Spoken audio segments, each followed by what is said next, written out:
नमस्कार, मैं हर्षित तिवारी। अभय न्यूज के 10 मई सोमवार दोपहर के बुलेटिन में आप सभी का स्वागत है।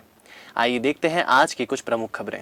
इस बुलेटिन के प्रायोजक हैं आर के निवास बाय आर के डेवलपर्स। शानदार घर खरीदें अब अपने बजट में। तीन बत्ती चौराहे के पास स्थित विशाल मेगा मार्ट को सील कर दिया है। पहले भी अभय न्यूज ने स्टिंग किया था, जिसमें विशाल मेगा मार्ट में ग्राहक खरीदी करते हुए साफ दिखाई दे रहे थे। आपको बता दें कि विशाल मेगा मार्ट के कर्मचारी सुबह से लेकर शाम तक मार्ट को खोलकर व्यापार कर प्रशासन को खुली चुनौती दे रहा था। सूचना मिलते ही रविवार शाम सीएसपी वंदना चौहान, तहसीलदार योगेश मेश्राम, नीलगंगा थाना प्रभारी रविंद्र यादव अपनी टीम के साथ मौके पर पहुंचे। इस बीच मैनेजर अपने मालिक को फोन लगाता रहा। मालिक के कहने पर मैनेजर अधिकारियों के हाथ पैर जोड़ने लगा। साहब, जुर्माना करके छोड़ दीजिए। अधिकारियों ने विशाल मेगा मार्ट के मैनेजर को फटकार लगाते हुए मार्ट को सील कर 188 के तहत प्रकरण दर्ज किया है। साथ ही 10,000 रुपए का जुर्माना लगाया है। का समय भी पहले से निश्चित किया गया जो सुबह 7 से 11 है। इसके बावजूद आज एक सूचना मिली थी कि नीलगंगा थाना क्षेत्र में विशाल मेगा मार्ट है, जो समय के उपरांत भी खुला हुआ है। शाम 7 बजे के बाद भी वो खुला हुआ पाया गया था, तो तहसीलदार साहब के साथ उस पर सील करने की कार्रवाई की गई है। बीती रात पीपली नाका चौराहे पर नगर निगम जोन के समीप कबाड़ी की दुकान में अज्ञात कारणों के चलते अचानक आग लग गई। देखते ही देखते आग ने विकराल रूप ले लिया। सूचना मिलते ही दमकल मौके पर पहुंची और आग बुझाने का काम शुरू किया।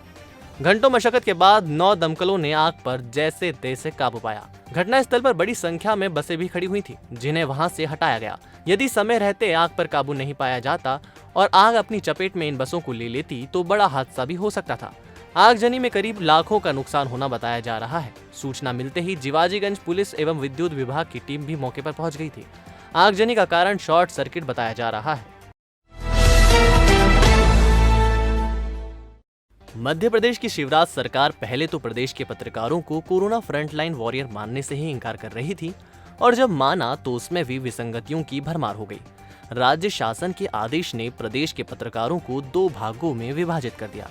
एक तो वे लोग हैं जो दिन रात जमीनी स्तर पर मेहनत कर खबरों का संग्रहण कर रहे हैं, लेकिन उनके पास किसी तरह का अधिमान्य कार्ड नहीं है, और एक वो जो अधिमान्य है। राज्य शासन के निर्देश अनुसार केवल वे पत्रकार जो अधिमान्यताधारी हैं वे ही कोरोना फ्रंटलाइन वॉरियर कहलाएंगे और उन्हें ही राज्य शासन की योजनाओं का लाभ मिलेगा। सरकार के इस फैसले से पत्रकार खेमे में नाराजगी का आलम देखा जा रहा है। ऐसे में उज्जैन के सोसाइटी फॉर प्रेस क्लब के पदाधिकारियों और सदस्यों ने हाथ पर काली पट्टी बांधकर सरकार के इस फैसले का विरोध किया और मांग की है कि जमीनी स्तर पर काम कर रहे फोटो जर्नलिस्ट, वीडियो जर्नलिस्ट और जमीनी पत्रकारों को भी कोरोना फ्रंटलाइन वॉरियर की श्रेणी में सम्मिलित किया जाए, अन्यथा पत्रकारों को उग्र आंदोलन करने के लिए मजबूर होना पड़ेगा। मगर इस आदेश के में कई लोगों को कवर नहीं मिला, जैसे कैमरामैन, फोटोग्राफर या फील्ड के रिपोर्टर। बहुत सारे ऐसे लोग हैं जो अधिमान्य नहीं है, मगर वो आज जान हथेली पे रख के अपना काम कर रहे हैं। अखबार को चलाना है, चैनल को चलाना है, तो वो सब कर रहे हैं, मगर वो इस कवर में, इस आदेश में कवर नहीं हुए। हमारा ये मांग है कि आप उनको भी इसमें कवर कीजिए। उनके सामने भी कई संकट अभी आ रहे हैं, तो कम से कम उनके इलाज की और बाकी चीज़ों की व्यवस्था इस कवर में आ जाएंगे तो हो जाएगी। हमारा निवेदन है कि इनको भी इसमें जोड़ा जाए। इसमें मीडिया को बांट दिया गया है अधिमान्य पत्रकार और गैर अधिमान्य पत्रकारों में।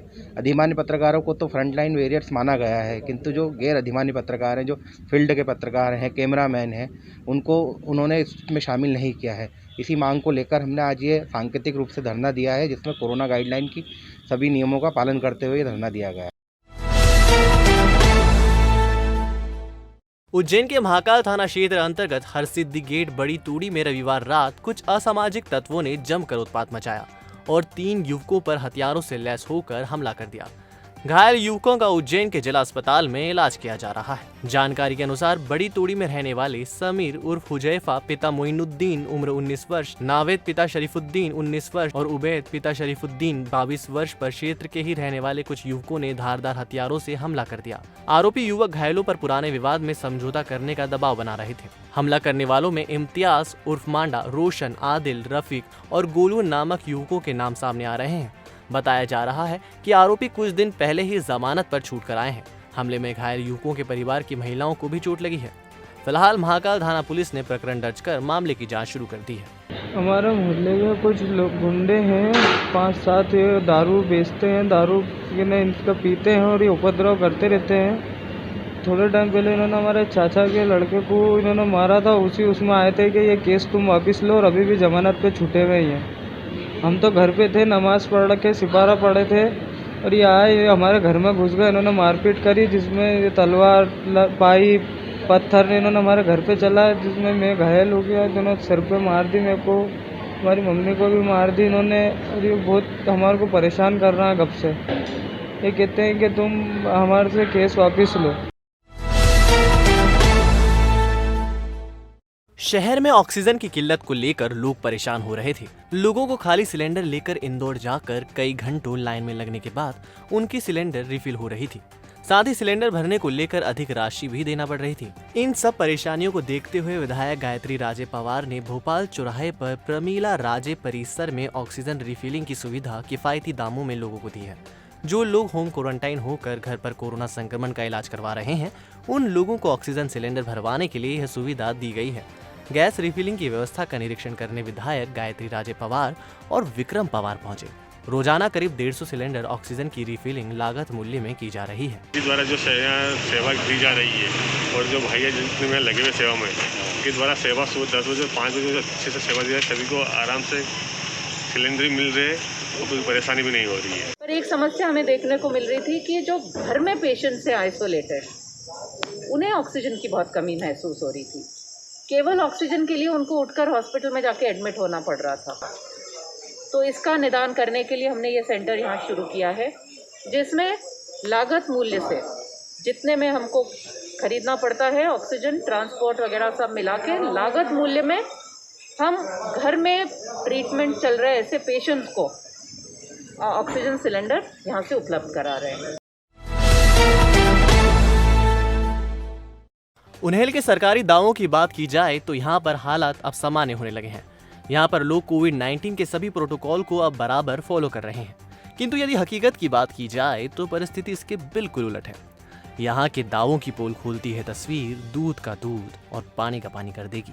जहाँ बाजार में लोगों के झुंड यहाँ के लॉकडाउन की पोल खोल रहे हैं, तो कोरोना से मृत्यु दर में बढ़ोतरी यहाँ के सरकारी दावों की।